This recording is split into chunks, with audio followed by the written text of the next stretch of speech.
Welcome to Victorian death culture, where you might get your face cast in plaster the minute you stop breathing, just so your relatives can display it next to the teapot. Grief wasn't quiet. It came with props, portraits, and the occasional party guest who hadn't blinked since Tuesday. From corpse photography to hair wreaths, the dead were never truly gone, just repurposed. If your idea of winding down includes corpse decor and emotional damage in a lace bonnet, smash that like button and subscribe for more bedtime tales gone terribly Victorian. This episode is part of our Victorian series, where elegance meets emotional instability in the most soothing way possible. Tell us in the comments where you're listening from and what time it is, because nothing bonds us quite like collectively nodding off to historical dysfunction. Now dim the lights, get cozy, and let the crackling fire carry you somewhere beautifully unhinged. You're kneeling beside a corpse, which, let's be honest, was probably not the career you dreamed of as a child. There were other options: apothecary, street magician, rat catcher with a flair for song. But no, you, somehow, ended up as the person Victorians call when someone dies, and the family says, "We'd like to keep her face, please." And now here you are, in a drawing room that smells like mildew, lilac and something that used to be mutton, preparing to immortalise Lady Chillingford, formerly of Mayfair, now of the great beyond. In a bowl of gloopy white paste, you stir the plaster with the enthusiasm of a man who hasn't slept in 3 days and is starting to hallucinate that the corpse just blinked. It didn't. You hope. Across the room, a maid hovers nervously like she thinks your work might invite the devil, or worse, the neighbours. She's watching this whole ordeal the way one might observe a surgical procedure or a moderately successful séance. You ask her to hand you a spoon, she hands you a Bible. You lean over Lady Chillingford. She's got that post-mortem pout, somewhere between mildly annoyed and just tried the veal. You smooth her hair, tilt her chin, and shove 2 tightly rolled calling cards up her nostrils to keep them from collapsing. Elegant, dignified, exactly what she would have wanted. Then comes the fun part, smearing wet alginate over her entire face like you're frosting a very judgmental cake. You murmur apologies. It's polite. It also keeps you from screaming. Her skin is still warm, which somehow makes it worse. You work quickly. Every second counts. If the plaster dries too fast, you'll have to start over. If it dries too slowly, you'll be invited to stay for dinner. With her. You glance at the grandfather clock. It ticks ominously, like it knows this is weird. Eventually the mixture hardens. You gently pull it away from her face, and it releases with a sound not unlike a wine cork being pulled from a bottle of regret. For a moment, her skin clings to the mask. For another moment, you consider taking up dentistry. And then, it's done. You stare at the result.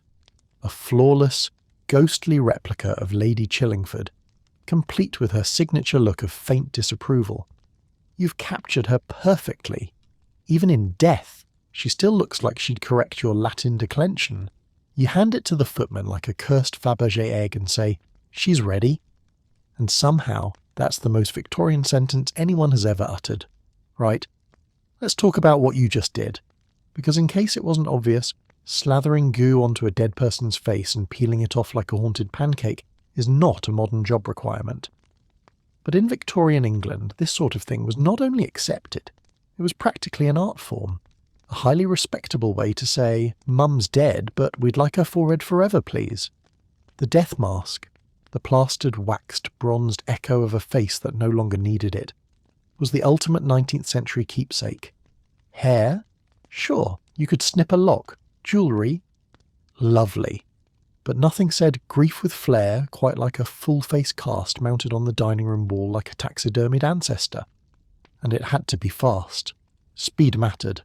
The mask had to be taken before the lips retracted, the nose caved in, or the corpse started expressing odours.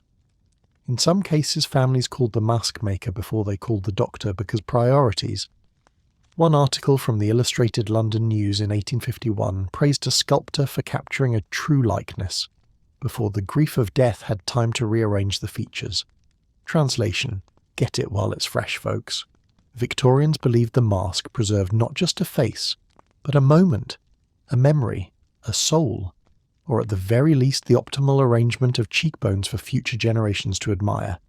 And make no mistake, these things were displayed in drawing rooms, libraries, glass domes, and on occasion the piano. Guests would be sipping tea, trying to enjoy a crumpet, while Aunt Millicent's plaster scowl stared them down from the mantel, like she knew they were about to spill. Of course not everyone was on board. Queen Victoria herself preferred post-mortem photography, which we'll get to later, but even she wasn't above the occasional facial preservation. Because nothing says eternal monarchy like having your husband's face cast in bronze and displayed like a war medal. Now, if you're wondering who did this sort of work, it wasn't exactly a crowded career path. But it wasn't niche either. Mask makers were often sculptors, undertakers, or weird cousins who were good with plaster. Some were artists trained in anatomy and waxwork. Others had absolutely no qualifications whatsoever, but owned a bucket and the ability to say, "Of course I've done this before," without blinking. The materials range from plaster of Paris to wax to bronze, if you were both bereaved and bougie. There were entire catalogues printed with design options. Would Madame like the peaceful expression, or stern but wise? Shall we include the crow's feet, or smooth those out with artistic license? In some circles, a good death mask was practically a status symbol, like a marble bust, but more morbid. Now, let's talk etiquette. Victorian mourning was a full-time job with rules for everything from glove colour to coffin width. Death masks fit perfectly into the ritual. They said, "We are grieving, elegantly, and at great expense." They were also practical. Artists used them to paint posthumous portraits, because sometimes the deceased wasn't quite photogenic enough in person. Scientists used them for study.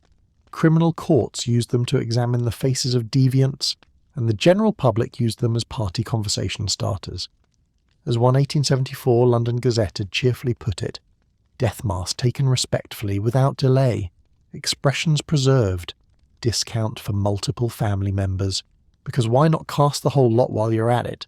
And so, in this gilded age of lace, lunacy, and layered emotional repression, the death mask was a fitting tribute. Quiet, ghostly, and slightly unsettling, just like the Victorians themselves.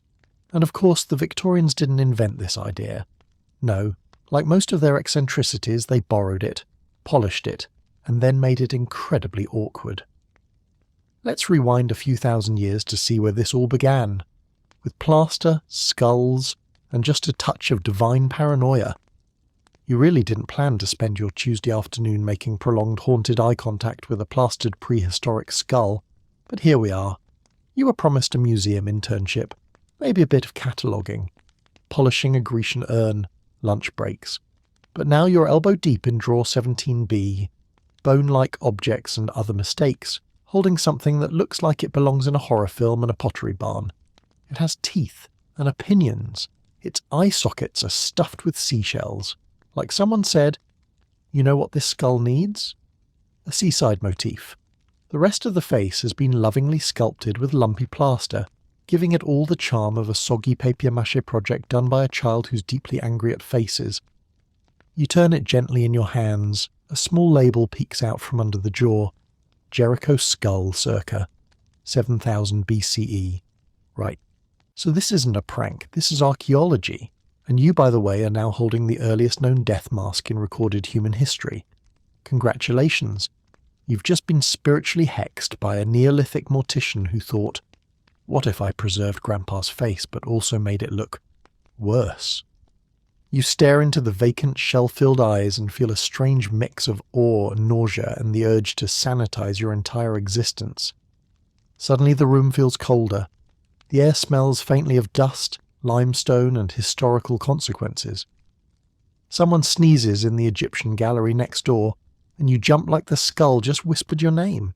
You slowly, carefully, lovingly shove it back into the drawer and decide that maybe your future lies not in anthropology, but in something less cursed, like accounting or exorcism. Because this skull, this decorative barnacle-eyed face biscuit, it's not just weird, It's the origin story of the entire Victorian obsession with death masks, and honestly, it shows. So the thing you just dry heaved into a museum drawer, that is the Jericho skull, and it's about 9,000 years old, making it the great-grandfather of all death masks, funeral selfies, and decorative corpse craft. And what did the ancient people of Jericho do with their dearly departed? They dug up the heads, scooped out the brain goo, filled the inside with dirt like a grim little flower pot, and then lovingly smeared plaster over the face like a prehistoric baking show challenge. Add some cowrie shells for eyes, because nothing says eternal peace like beach decor, and boom, ancestor worship, but make it unsettling. Now, you might think, surely this was an isolated case of ancient spiritual expression.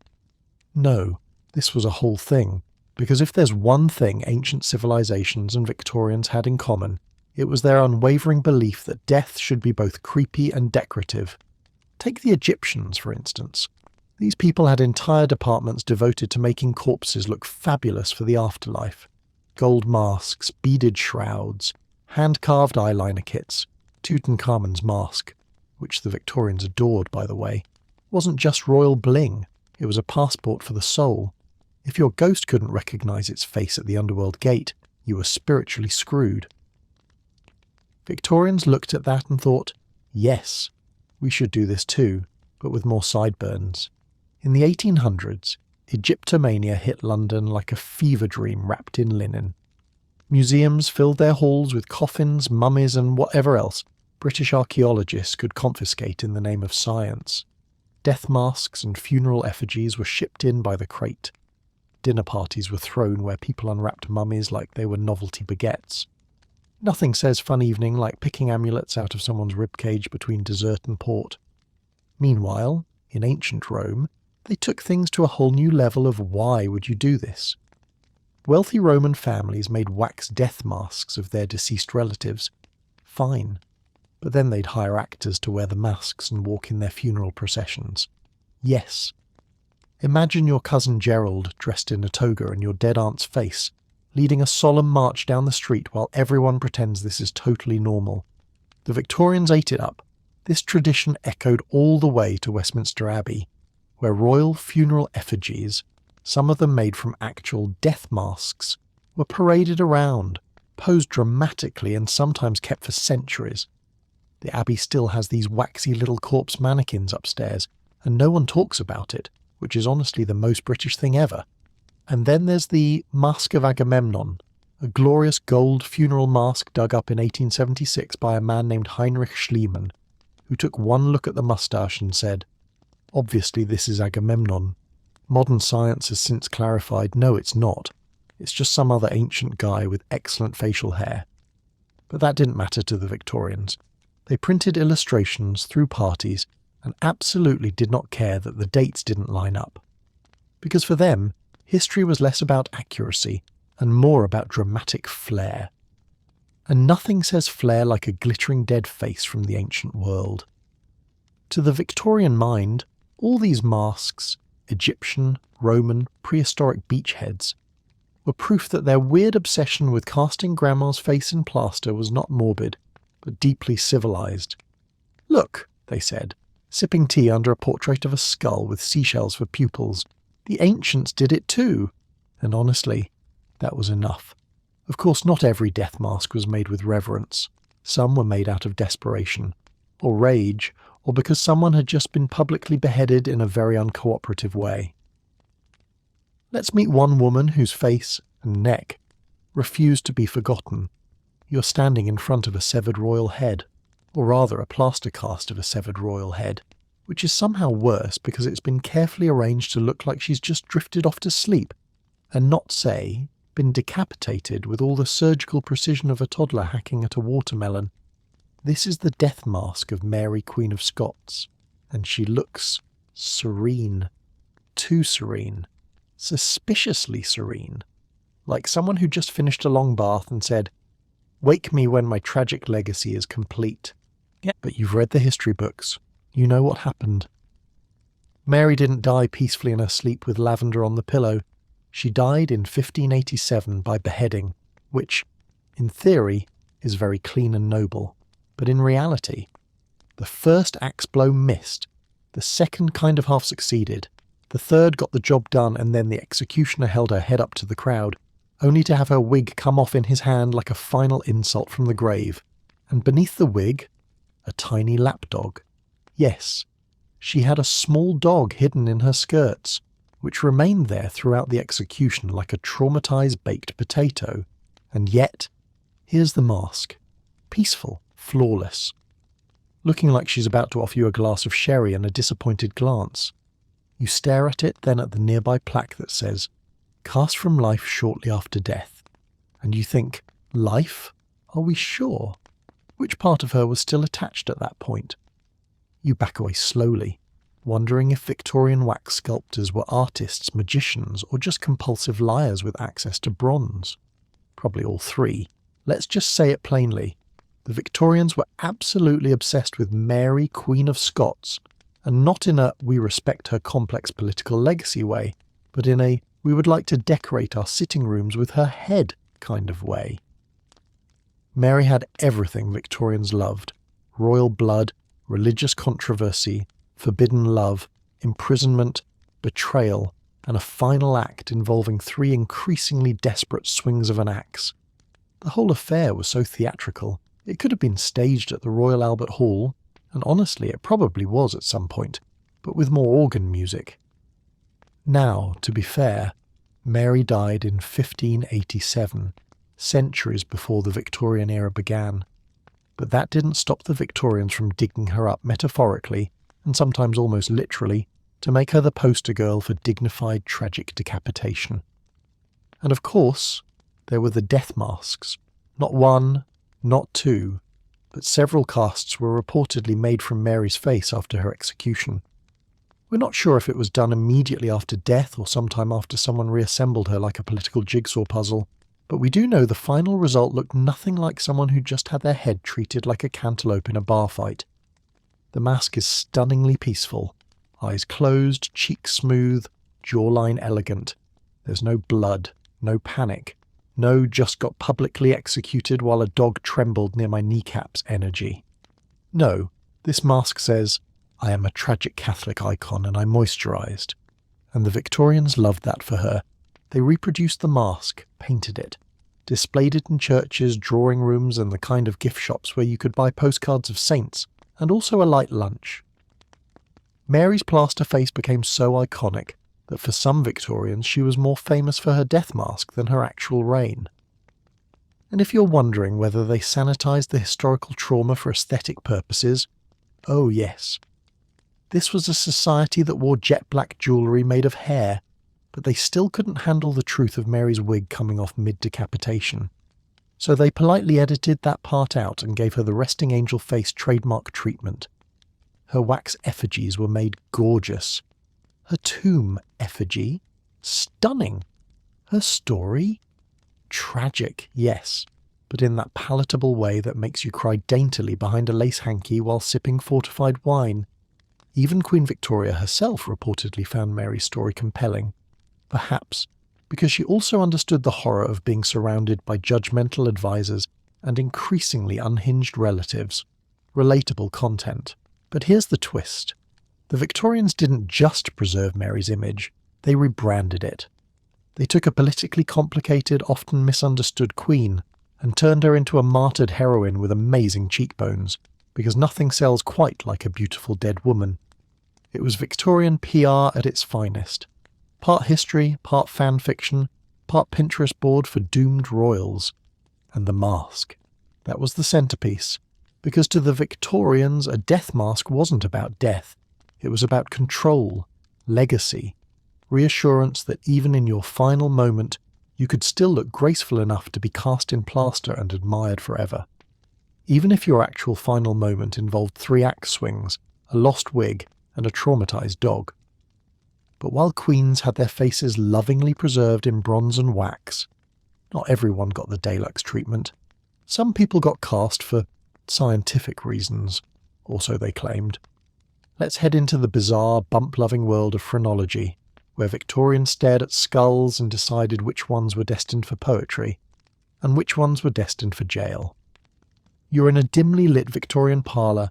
There is a skull on the table, a bowl of sherry on the sideboard, and a man with feral sideburns approaching you with a tape measure and the calm confidence of someone who just read one book and thinks he invented psychology.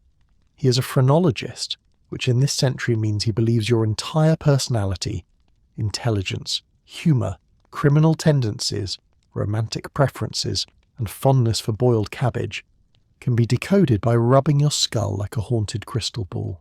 You sit down because you were promised tea and possibly a biscuit. Instead, he begins groping your head. "This bump," he says, poking your temple, "indicates you have an unusual talent for domestic affection.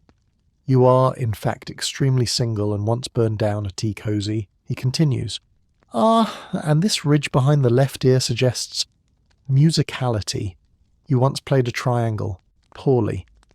Then he leans in close, too close, and murmurs, "You have excellent mirth." You don't know what that means, but you're starting to regret everything. Finally, he pulls out a wax head labelled criminal type and invites you to compare it with your own. The wax head looks like it lost a duel with a bag of doorknobs. You begin to understand that this is not a science, but rather a Victorian party game with delusions of grandeur. And yet people took this seriously. So seriously, in fact, that they started casting death masks of executed criminals just to see where the bad thoughts lived. And spoiler, they never found them. Let's be clear, phrenology was one of the most Victorian things to ever exist.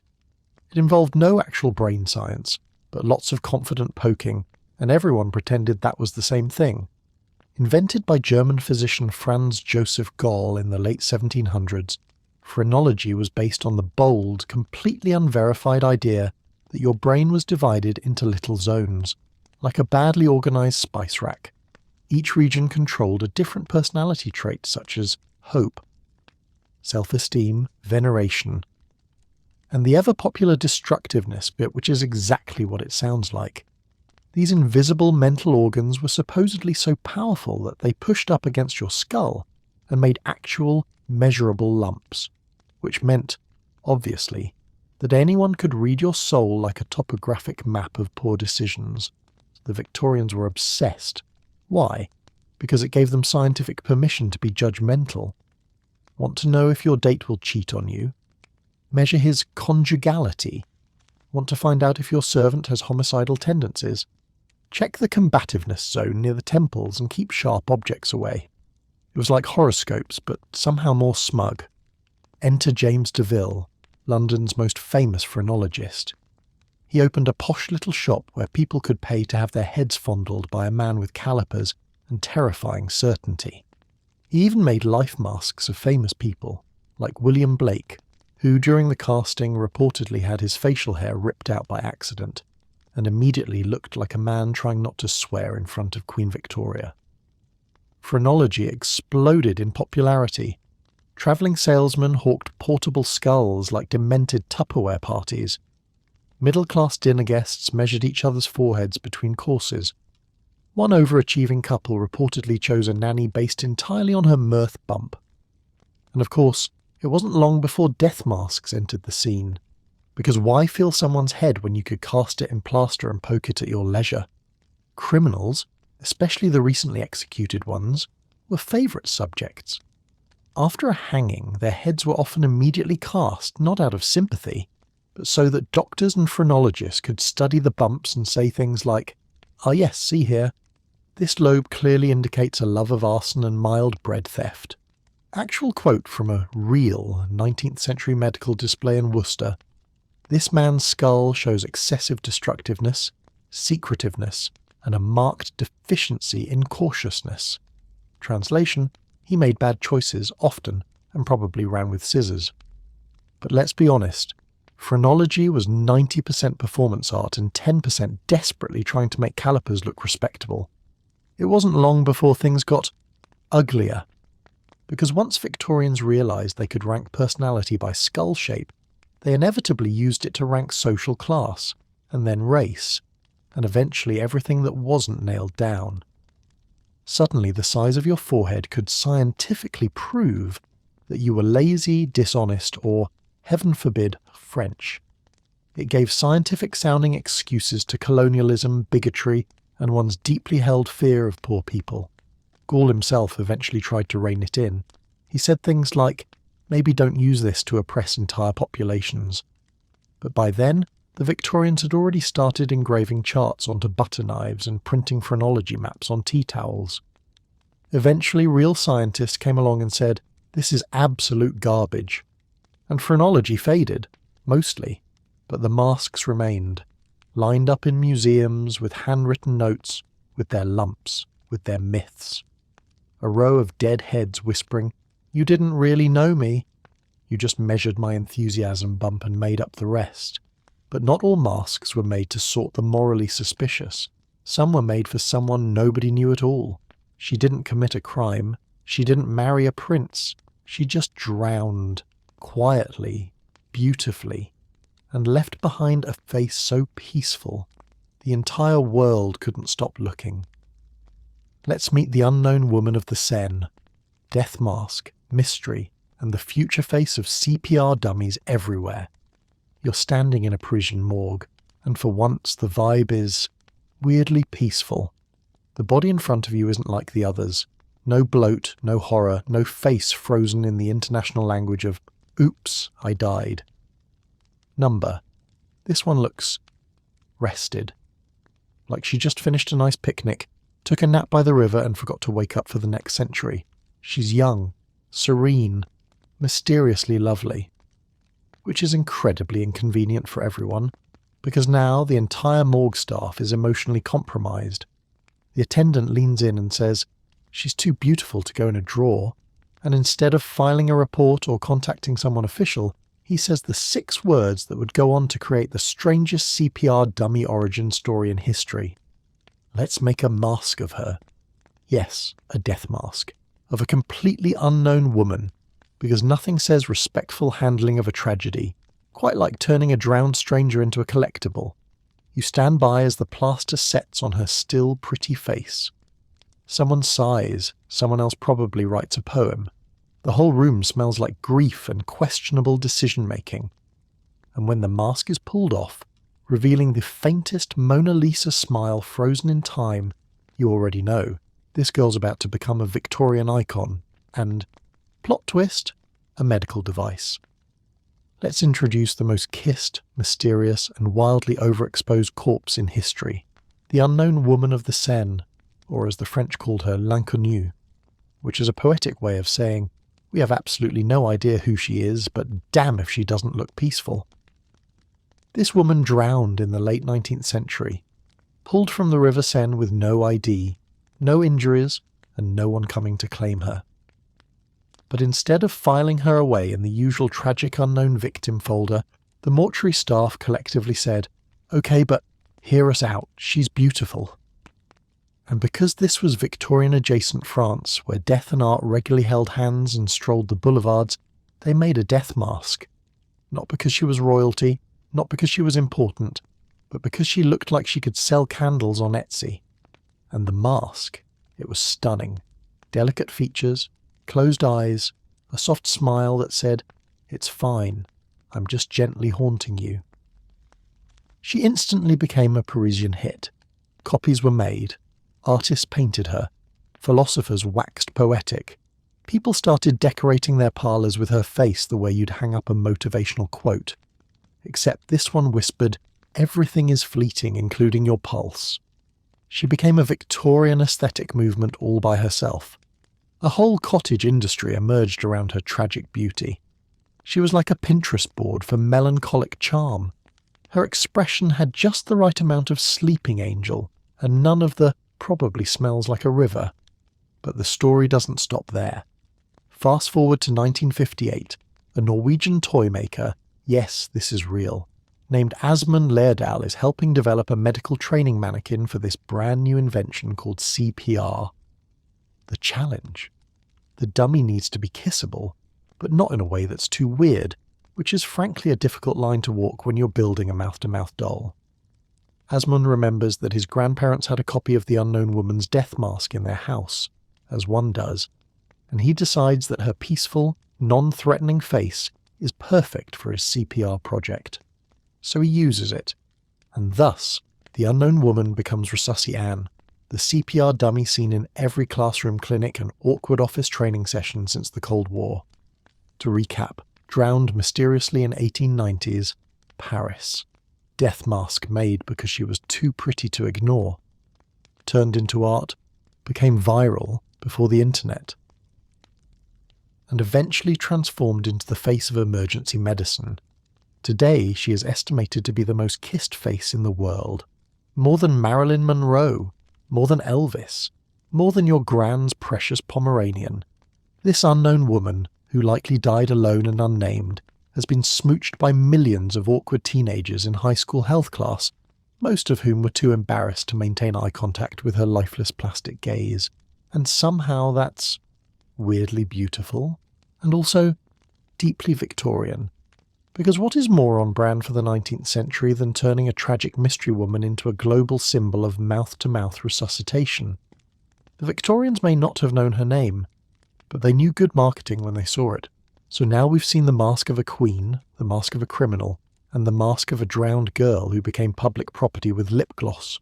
But what happens when the mask doesn't stay on the wall? What happens when it ends up in a cemetery?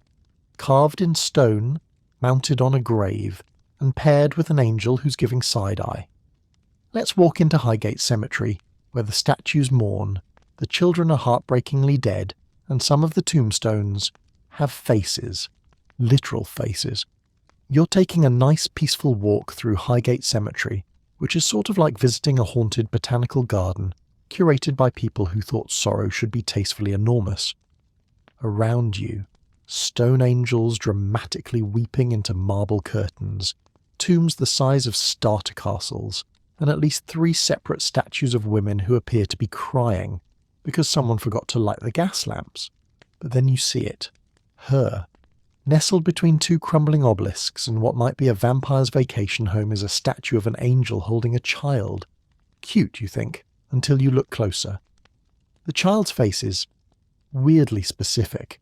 Not generic cherub style, not handcrafted by someone who's never met a child. No, this face looks real. Too real. The kind of real that says, I wasn't sculpted from imagination. I was sculpted from an actual dead kid's face, thank you very much. You blink, you lean in. And sure enough, that faint Mona Lisa smile, those exact little features, this is a death mask carved in stone. A real child, preserved forever in the arms of a grieving angel with the emotional range of a Victorian opera. You back away. The angel continues to mourn, silently judging your lack of mourning shawl, and that's when you realise you're not just in a cemetery, you're in the Oscars of Victorian grief, and this statue is winning Best Child in a supporting role. Let's set the scene. It's the 1850s. Your beloved child has died. You're devastated, heartbroken, inconsolable, and also horrifically wealthy. So what do? You bury her, of course, but not just anywhere. You bury her in Highgate Cemetery, the Hollywood Hills of 19th century mourning. Built in 1839, Highgate was part of the so-called Magnificent Seven cemeteries, which sounds like a Victorian boy band but was actually London's attempt to stop dead people from spilling out of inner-city churchyards like poorly stacked Jenga blocks. These new cemeteries were huge, landscaped, and designed to let you grieve in style. Picture a sad park designed by a Gothic architect who had too many emotions and access to wholesale stone cherubs.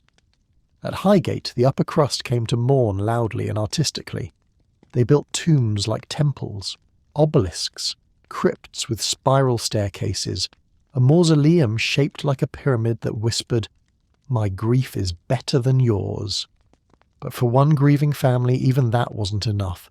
They wanted more than a name, more than a statue. They wanted their child's actual face on her actual grave, forever. So they did what any reasonable Victorian would do. They made a death mask of their 11-year-old daughter, Mary Nichols, and handed it to a sculptor like it was a passport photo with extra trauma. The result? An angel holding Mary in her arms, her real, posthumously cast face carved lovingly into marble. A literal monument to a moment nobody wanted to remember, but couldn't bear to forget. And it's haunting, and beautiful, and wildly extra. Because that was the Victorian way. Feel everything, but make it stately. And this was not a one-time thing. Oh no. Victorian families love death masks on tombstones. Can't bring yourself to say goodbye? Great. Just preserve their face in plaster, commission a stonemason, and mount their head like a respectful trophy. Can't afford the full bust? No problem. Get a cameo-sized relief carving, maybe add some Latin, a quote from Psalms, and a weeping squirrel. Grief was modular, and while Highgate Cemetery might look like a cemetery, it was really a competition. A place where upper-class Victorians tried to outmourn each other with increasingly elaborate monuments, dramatic angel poses, and inscriptions that basically said, "Yes, my child died, but look at this marble craftsmanship, Deborah." This wasn't about quiet remembrance. This was stagecraft. This was grief, brought to you by the Royal Academy of Emotional Architecture. And in the middle of it all, Mary Nichols lies in stone, her real face cast from death, her memory wrapped in angel wings, her parents somewhere beyond, possibly critiquing your posture as you walk by. And so we see how far the Victorians would go to hold on, to carve, sculpt, mould and monument their pain, to capture not just the name, but the face of the lost, to make death visible, permanent, pretty even. But what happens when the person making those death masks isn't grieving, but profiting? What happens when the wax sculptor becomes a celebrity, collecting the faces of the guillotined like they were rare trading cards? Let's pay a visit to the legendary, bizarre and delightfully creepy workshop of Madame Tussaud, the woman who made death a business model. You were in a wax museum. You were told it would be fun, a delightful stroll through history with famous faces and light refreshments. What you weren't told is that the famous faces include decapitated French aristocrats, and the refreshments are your own nervous sweat. You turn a corner, BAM, there it is, a wax head, in a box, staring directly into your soul. It's not blinking, but it feels like it might. You lean in to read the plaque. This likeness of Robespierre was cast immediately after his execution. Do not tap the glass. He doesn't like that. You take one step back, then two, and that's when you spot the sign overhead. Welcome to the Chamber of Horrors. Suddenly you realise you're not in a museum. You're in a Victorian-themed crime scene carousel created by a woman who looked at the French Revolution and said, "You know what this needs? Wax." Her name was Madame Tussaud, and she didn't just sculpt history. She moulded it, painted it, dressed it in satin, and charged admission. Let's talk about Marie Tussaud, born in 1761, raised in France, and personally responsible for 95% of your childhood wax museum trauma. She learned her skills from Dr. Curtius, a physician-turned-wax figure enthusiast, you know, like you do, who taught her how to mould celebrity faces in wax, a talent that would come in handy when the actual celebrities started losing their heads. When the French Revolution rolled around, Madame Tussaud didn't panic like a normal person. No, she grabbed her plaster and said, "Get me to the guillotine, Mama's got work to do." She was literally hired to make death masks of freshly beheaded French VPS, as in, Marie Antoinette got her. Louis XVI snagged him, Robespierre. Still warm, she would wade through revolutionary blood, pop on her apron, and take a plaster cast like she was doing someone's dental impressions.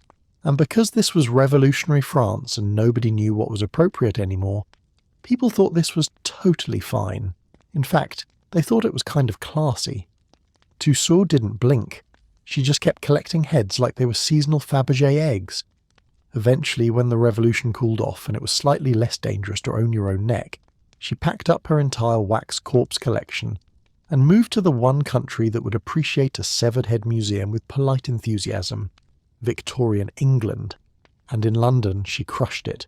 She opened exhibitions, charged people to gawk at murderers, invented the Chamber of Horrors, which was basically the true crime podcast of 1802, but with mannequins and the overwhelming smell of candle wax and regret. The chamber featured criminals caught red-handed, criminals caught headless, criminals who were just vibe-checked into wax form. And of course, actual death masks from real dead people displayed with dramatic lighting, and zero-chill Victorian crowds couldn't get enough.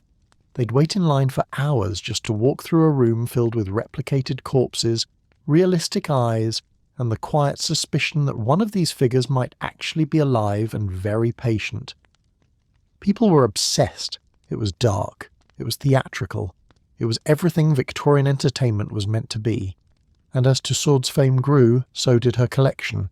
Not just wax figures, but status. People actually requested that she make their death masks, like it was a rite of passage. "Darling, I'm gravely ill," rang Madame Tussaud. "I want my cheeks remembered correctly." She became the unofficial royal wax embalmer, minus the embalming and plus a lot of creepy hallway displays. And she ran the whole thing herself. A self-made woman running a wax empire built on tragedy and melted noses. By the time she died in 1850, Marie Tussaud had moulded the faces of monarchs, maniacs and musicians, founded a tourist empire, personally traumatized generations of children, and normalized the phrase, "Come quick!" The corpse is still warm enough to cast. Her museum lives on today, though now, thankfully, most of the heads are not fresh off the guillotine. So next time you walk past a wax figure and think, "Wow, that looks a little too real," just remember, it might be because Marie Tussaud literally rubbed Vaseline on a revolutionary's forehead while the executioner was still cleaning his axe, and people paid good money to see it. But now that we've seen what the Victorians could do with wax, let's see what they did with full body preservation. Because if you thought making a cast of a dead face was intense, just wait until they started injecting corpses with arsenic, gin and DIY spice racks. Coming up, the Embalming Olympics, Victorian edition, where the goal was simple: stay fresh forever, or at least until the next funeral. You're dead. Congratulations, you've done the hard part. Unfortunately, your relatives are Victorian, and they have no intention of letting you rest. Number. You're about to become the unwilling star of a corpse preservation showcase, judged by everyone from your great-aunt Agatha to the local bishop. You're lying on a very cold wooden table. Nearby, a man in a vest is rolling up his sleeves. There's a bottle of gin on the table, but it's not for drinking, it's for you. Next to the gin, a long needle, a sack of spices, something that looks like plumbing equipment, and a note labelled emergency patching powder. You try to move, but you can't. You are again very dead. He leans over you and says, "We're going to make you beautiful." He then proceeds to inject you with alcohol, rub you with clove oil, stuff your cheeks with cotton, and, depending on the budget, shellac your face like a vintage banister. This is embalming Victorian style. It's half science, half taxidermy, and 100% a violation of your personal space. You're not just being preserved, you're being marinated, and if everything goes well, by the end of it all, you'll be just lifelike enough to horrify your grandchildren for decades. Let's get one thing straight. Victorians did not believe in a quick, quiet burial. They believed in extended mourning, multiple outfit changes, and keeping the deceased around long enough to attend their own funeral by proxy. Enter embalming. The grim art of making your corpse look fresh, long after your soul has left the chat. While embalming had been around in some form for centuries, thanks, ancient Egypt, the Victorians turned it into a full-blown art installation, complete with copper tubing, scented oils, and a disturbing amount of confidence. Early techniques included alcohol injections, because nothing says dignity like turning your corpse into a human. Cocktail. Clove and cinnamon rubs, helpful if you also wanted to be served as potpourri. Lead coffins, for those who preferred to be buried like radioactive treasure. And arsenic. Yes, arsenic. Because what better way to fight death than with actual poison? In fact, arsenic was the superstar of 19th century embalming. It killed bacteria, preserved tissue, and created a complexion that said, "Sure, I'm deceased, but I'm also glowing." Of course, arsenic also poisoned everyone handling the body, seeped into the groundwater, and turned graveyards into toxic waste zones. But that's a future problem, and the Victorians were too busy buffing Uncle Charles's cheeks to worry about that. Then there were the show-offs. Some embalmers turned it into a competitive sport. They'd brag about keeping corpses fresh for weeks, even months, depending on climate and how willing the family was to keep adjusting Aunt Mildred's wig. Travelling embalmers, yes, that was a job, would offer premium services like facial fillers made from wool, eyeball replacements. Popular ones were glass, marbles, and occasionally buttons. We wish we were joking. And limb stiffeners so your deceased relative could be posed like they were just about to rise and say something elegant. Embalmers would sometimes keep the body upright for the wake, holding court in the parlour like a wax celebrity guest star. Guests would come in, say, "My, doesn't he look well?" and then eat sandwiches within 10 feet of a lightly shellacked corpse. In the United States, Civil War embalming turned the practice into a full-blown profession, but in Britain it remained a mix of art, superstition, and middle-class panic. British newspapers printed helpful guides like "How to tell if your embalmer is competent," "Hint, if your loved one starts to bubble, send a second opinion." Of course, not everyone could afford it. Basic embalming was expensive. Elite embalming, ridiculously expensive. The poor made do with salt, ice, or prayers, none of which kept the face party ready for long. And so, once again, the preserved became status symbols, another way to say, "Our family may be grieving, but look how long we can keep the body on display."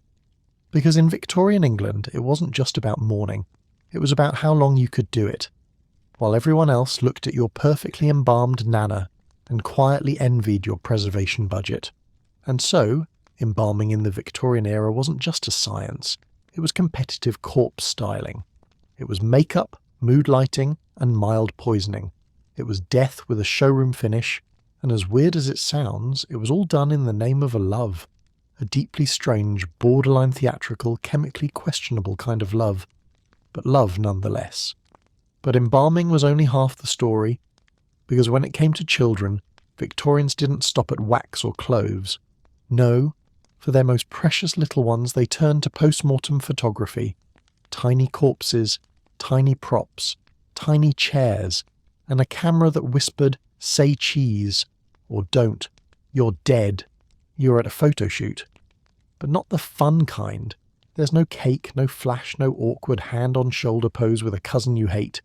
No, today's photo session stars your Uncle Reginald, who is entirely dead and entirely seated in a chair like he's waiting for the train to Limbo. He's dressed to the nines, cravat straight, moustache oiled, one shoe slightly more enthusiastic than the other. And while you might be thinking, surely they don't plan to take a picture of him like this? The photographer is already unpacking the tripod, adjusting for light, and asking someone to gently wedge Reginald's chin upright with a dessert fork. Across the room, your aunt wipes a tear and sighs. He always loved having his photo taken. Which is a strange thing to say, considering he's currently held up with curtain rods and pure delusion. The photographer ducks under the cloth. The shutter clicks. And just like that, you now have a framed portrait of Uncle Reginald, captured in glorious post-mortem sepia, looking like he's about to offer you unwanted financial advice. Let's talk about one of the most macabre yet mainstream Victorian customs of all time. Post-mortem photography, or, as I like to call it, weekend at Reginald's. In the 1800s, photography was still fancy tech wizardry.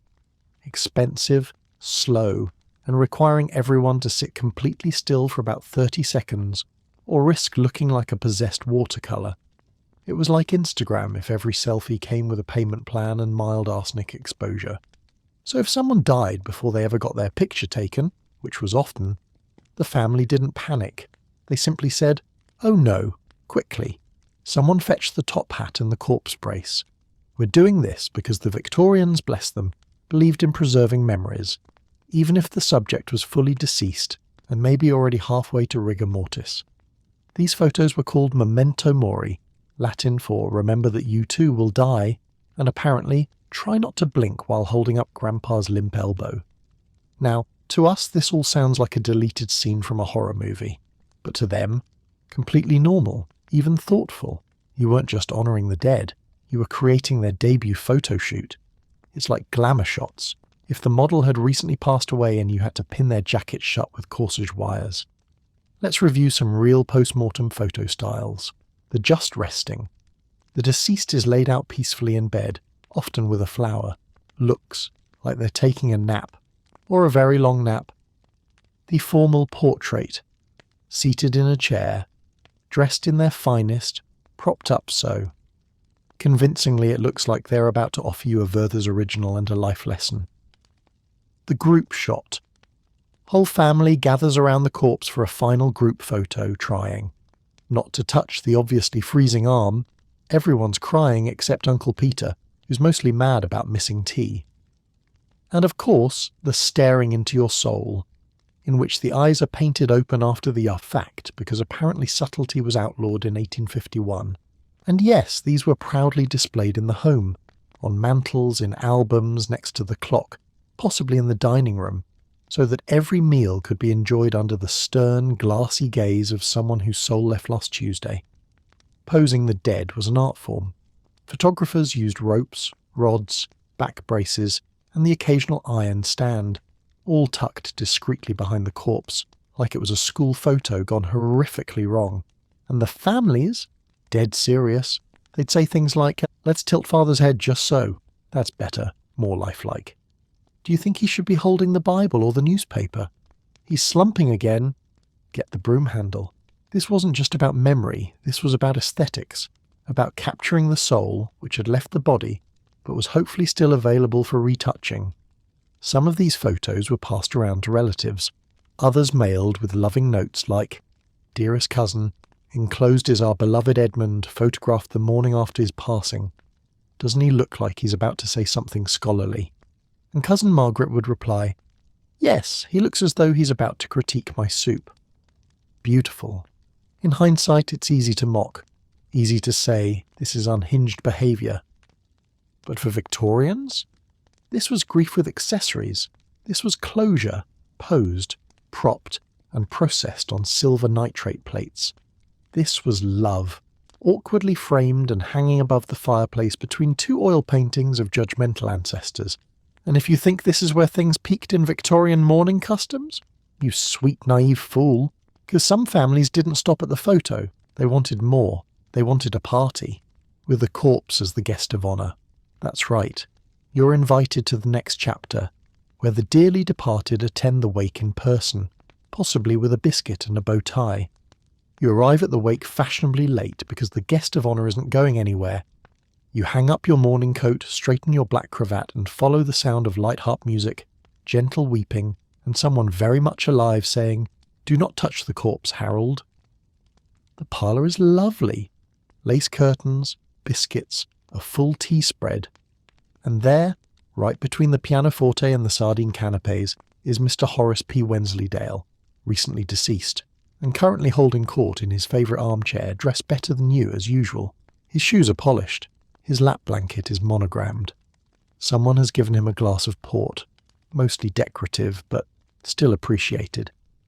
You nod politely. He looks wonderful, a bit waxy, slightly lean to starboard, but all things considered, extremely presentable for a man who hasn't had a pulse since Monday. And this is why you love Victorian funerals, because when someone dies, the only reasonable thing to do is throw them a party and seat them in the front row. Victorian mourning was not for the faint of heart, or stomach, or anyone who gets uncomfortable around corpses that are making eye contact. You see, in the 19th century, the dead didn't just disappear politely into a pine box, no. They hung around, sometimes for days, sometimes upright, and sometimes seated in a chair that had been lovingly reinforced with broomsticks and misplaced optimism. This was called a wake, but don't let the gentle name fool you. This was less solemn reflection and more social event featuring a human centrepiece. The deceased would be dressed to the nines, hairstyled, assuming there was any left, and placed somewhere in the home that screamed he loved this room. Also, we moved the footstool so he wouldn't fall over. There were levels to this. Some families went with bedroom repose, calm, peaceful, just napping with his boots on. Others went full parlour display model, arms folded, tie straight. One hand delicately holding a Bible, or, in rare but glorious cases, a teacup and saucer.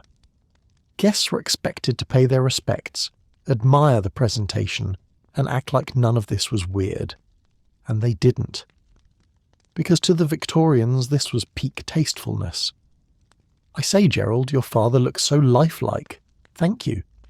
We stuffed him with wadding and rose hips. It's been very effective. Now, depending on budget, the corpse might be lightly embalmed with something toxic and flammable, rubbed in cloves like a Christmas ham, or left au naturel with the occasional peppermint tucked under the armpits for ventilation. Families could hire a corpse dresser, a corpse sitter, or even a corpse cosmetician, which sounds like a niche influencer, but was actually someone paid to powder cheeks and reposition the jaw when it started drifting open mid-toast. Meanwhile, the guests mingled, they gossiped, they ate. Someone always cried next to the punch bowl, and the corpse? Just vibing, occasionally leaning. Some families took it further. They posed the dead playing chess, sitting at a writing desk, holding a newspaper. There's even record of one gentleman posed as if he were mid-discussion, with a stuffed pipe and one eyebrow raised like he was disagreeing with the hors d'oeuvres. And of course, photos were taken. Because what better way to remember Uncle Mortimer than a nice portrait of him sitting perfectly still next to the 3-layer sponge cake? But why, you ask, as you attempt to breathe through a lace veil? Well, because to the Victorians, mourning was not passive. You didn't just cry and move on. You curated the entire goodbye experience. The body wasn't just a body. It was a narrative centerpiece. One last moment with the person you loved, perfectly dressed, mildly stiff, and seated near enough the fireplace to feel included. In some cases, the corpse stayed on display for days, depending on embalming success, weather conditions, and whether or not anyone had a strong opinion about funeral-appropriate scents. And occasionally, things went wrong. There are documented cases of slumping mid-speech, chair collapse during violin solos, and my personal favourite, a guest accidentally knocking over the deceased while reaching for another sausage roll, but you know what? They rolled with it. Because that's what you did. You honoured the dead, you remembered the living, and you made sure no one left the wake without a goodie bag and at least one close-range visual of Aunt Eunice's posthumous posture. So yes, Victorians threw parties with corpses, and they did it with style, drama, and the kind of emotional commitment usually reserved for royal weddings or competitive quilting. But the real question isn't why they displayed the dead, it's what happened after. Because as you might have guessed, Victorians had a hard time letting go. So when the corpse left the parlour, sometimes it didn't stay buried. Next chapter, grave robbing, exhumations, and why you should always double-check the coffin before leaving the cemetery. You're in a graveyard, and it's a lovely night. The fog is just thick enough to scream Gothic novel, and the moon is doing that spooky, yet oddly romantic thing it does in every oil painting from 1847. You're wearing your darkest coat, your quietest boots, and the face of a man who is definitely up to something illegal. Because you're not here to mourn, you're not here to pray, you're here to dig up a corpse, toss it into a sack like expired potatoes, and sell it to a guy named Clarence behind a medical college. Congratulations, you're now officially a resurrectionist, also known as body snatcher, grave robber, or, as your mum might prefer, freelance anatomical consultant. Your target tonight is freshly buried, medium-sized, and reportedly still quite flexible. An excellent catch for Tuesday. You pop open the shovel, nod to your partner, and begin to dig. It's loud, it's messy, it's morally questionable, and business is booming. In the 1800s, the demand for cadavers was very high. Unfortunately, the supply was legally limited. Medical schools across Britain needed bodies for dissection, study, and general poking about with scissors.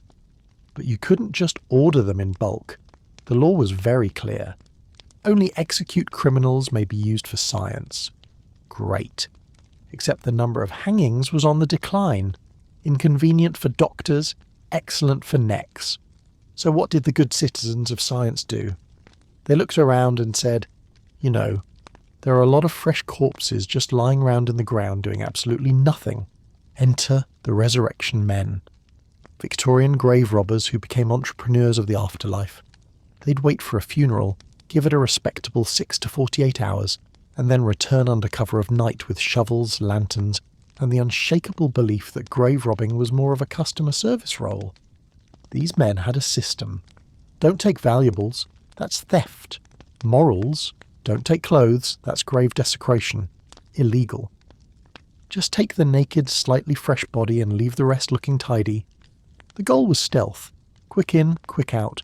You don't want to be caught hauling a grandfather over your shoulder like a misdelivered Amazon package. They often worked in teams, one digging, one watching for guards, one handling the very floppy logistics. Occasionally there was a fourth guy just there to scream run if things went sideways. And where did the bodies go? Medical schools, of course. Doctors needed them. Students dissected them. Professors gave lectures like, "Observe the liver." Try not to name him if you knew him in life. In fact, demand was so high that some resurrectionists developed brands. Certain men were known for clean work. Others specialised in smaller corpses, easier to carry. A few even offered volume discounts, for bulk buyers. It was the DoorDash of death, except instead of snacks, it was Aunt Maud. Now, grave robbing wasn't exactly legal. Communities caught on fast and families started fighting back. Solutions included mort safes, iron cages over graves to keep people in or out, depending on your optimism. Hired guards, armed men patrolling cemeteries overnight with lanterns and terrifying moustaches, exploding coffins. Yes, that was a thing. And for the truly dedicated, family members sleeping on top of graves for a week. Post-burial to prevent any sudden upward mobility. There were pamphlets, petitions, public outrage, but also results. Because if you wanted to cure cholera, you had to cut open a few recently buried Thomases. And then came the worst-case scenario, when grave robbing turned into grave making. Enter the infamous Burke and Hare case. These two enterprising gentlemen realised that digging up dead people was hard work, but creating dead people, surprisingly efficient. They lured victims into their lodging house in Edinburgh, smothered them gently, and sold their bodies to Dr. Knox at the local medical college. Over a dozen corpses later, they were finally caught, and ironically, Burke's body was dissected publicly, because poetic justice is alive and well. After this, the government panicked and passed the Anatomy Act of 1832, which said, "OK, fine, you can have more bodies, just please stop shopping at the cemetery." And just like that, the golden age of grave robbing came to an end. But for a time, if you died in Victorian England, your journey wasn't necessarily over at the burial. You could be dug up, hauled off, flopped onto a medical table, and introduced to a room full of students named Charles who were trying very hard not to faint into your spleen. And if you think the Victorians were done with your body once it was in the ground, just wait. Because some of them didn't rob graves for science. They did it for souvenirs. Coming up next, fingers, teeth, and shrunken heads. The bizarre world of Victorian relic collecting. You arrive precisely at 4 o'clock because you were told this was a small, tasteful tea. And it is. If by tasteful, they meant everyone's jewellery is made out of dead relatives, and the centrepiece appears to be a bouquet of femurs wearing tiny silk bows. You wipe your boots. You nod politely. You're shown into the drawing room, where the walls are lined with velvet, taxidermy, and what you pray is just very old driftwood. It is not driftwood. "Would you like a biscuit?" your host asks, gesturing toward the tea table, which also features a glass dome containing a perfectly preserved pinky finger, arranged like it's auditioning for the Great British Bake Off. You nod, cautiously. Then you notice her brooch, a delicate oval locket inside of which is a tiny braided curl of hair and a suspiciously yellowed baby tooth, nestled in satin like it's being proposed to. You try not to scream. She notices your gaze and beams. "Oh, that one's from my first husband," she says sweetly. "We buried the rest of him, of course, but I kept what mattered." You sip your tea. It tastes like guilt and camphor. You glance at the shelf and realise it's not holding books. It's holding vertebrae, labelled in calligraphy. You were not emotionally prepared for this, because this is a Victorian household. And in a Victorian household, mourning isn't over until at least 3 parts of you have been turned into wearable accessories. You adjust your gloves. You try not to look directly at the hair wreath above the fireplace, which features at least 4 distinct curl patterns and one shockingly well-preserved bun. You don't ask questions. You're very much in the presence of souvenirs that used to be people. And the worst part, they are tastefully arranged. Let's be clear. When a Victorian said they were keeping their loved one close, they didn't mean spiritually. They meant physically, often with tweezers, and sometimes with a glue gun. Because in this golden age of public grieving and private weirdness, death wasn't the end. It was just the beginning of your career as wearable art. Victorians didn't just mourn the dead, they repurposed them. Hair, snippet, teeth, polish and mount, bones, file, label and display near the biscuits. The most common gateway keepsake was hair, sweet, sentimental, slightly less sweet when you realise it was often woven into bracelets, necklaces, earrings, wallpaper-sized wreaths shaped like flowers, birds, and in one unfortunate case, a weeping angel made entirely out of Uncle Alfred's moustache. And these weren't tiny trinkets. Some hair wreaths looked like you murdered an entire choir and turned their scalps into home decor. They were proudly hung in parlours, often right next to the family Bible, and across from whatever child was still alive that week. Victorians hosted hairwork parties, where the most delicate and dexterous could braid grief into a fine loop of, "Yep, that's my dead cousin's bangs in a heart shape." But of course some families wanted more than just a lock of love. They wanted keepsakes with a little more heft, so out came the tooth rings, jawbone brooches, fingerbone charms, and in rare cases full-on vertebrae corsages, perfect for when you want your accessories to say, elegant but ominous. Collectors and enthusiasts, who read slightly unstable Victorian uncles, took it further, acquiring innocent fingers in little gold boxes, skull shavings from poets, and mummified limbs from wherever Britain had recently colonised with enthusiasm and no permission whatsoever. One man reportedly carried around Napoleon's toenail. Another framed a slice of Beethoven's hair with the caption for inspiration. No notes. Meanwhile, some people got ahead of the trend and arranged their own body parts before death. That's right. Pre-mortem ordering. Darling, when I go, have my right kneecap made into a brooch for dear Beatrice. She always admired it. Etiquette was, of course, involved. Don't wear someone's molars unless you were blood-related. Don't give hair keepsakes to acquaintances unless labelled. And if you accidentally serve tea next to a disembodied hand, at least offer biscuits. Victorians believed these tokens brought comfort, closure, and maybe a little je ne sais quoi to an otherwise boring outfit. Because what better way to say she was loved than by turning her into a seasonal pendant and conversation starter? So yes, Victorians collected body parts, and proudly, lovingly, with excellent handwriting and mildly alarming levels of enthusiasm. It wasn't creepy, it was tradition, it was grief, gift-wrapped in cartilage. And now, as the last wreath is hung, and the drawing-room exhales beneath velvet drapes, and the lingering scent of embalming salts, I hope this peculiar walk through Victorian mourning lingers, like the soft rustle of a hair locket worn close to the heart. You've braved corpse portraits, funeral biscuits, bone brooches, and enough sentimental taxidermy to furnish an entire séance. But now it's time to rest. The wake is winding down, the mourning veil is folded, and for tonight the house of the dead is still, if you're still awake. Congratulations. You've survived another evening inside history's most tenderly deranged obsession with grief. Hit subscribe so we can exhume another strange chapter of the past tomorrow night. And as you drift, the soft crackle of the fire will carry you deeper, far from powdered cheeks and braided mementos, and into sleep.